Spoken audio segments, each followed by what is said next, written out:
After watching the first part of the video, there were a couple things that came to mind for me. So I was intrigued that a white teacher in rural Iowa in 1968 was compelled to teach her white students about racism and the horrors of discrimination. So that was encouraging for me that someone took the initiative to do that, and especially that she was able to reflect on her process, that she had been making the Native American teepees, and as she was ironing the teepee, she thought that there hasn't really been that much change.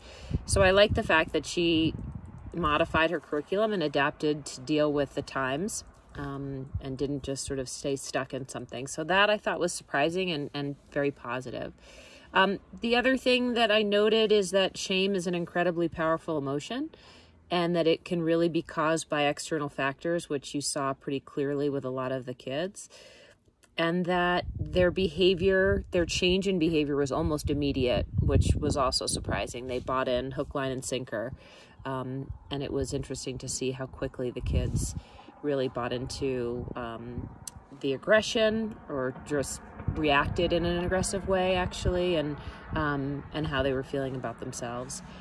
I thought the strengths of the experiment came out in the comments of the kids, that they were able to reflect back and connect the feelings that they were having to the inequity of people of color. I thought the weaknesses of the experiment, I think it was a simplistic look at racism. It doesn't do anything to address the root causes of racism, and I think that would be important to teach students as well. And then I also felt the experiment was really limited because of the lack of diversity in Elliot's classroom and seemingly in the town, that these people, these grown-up adults, really didn't have a lot of exposure or experience with people that look different than them.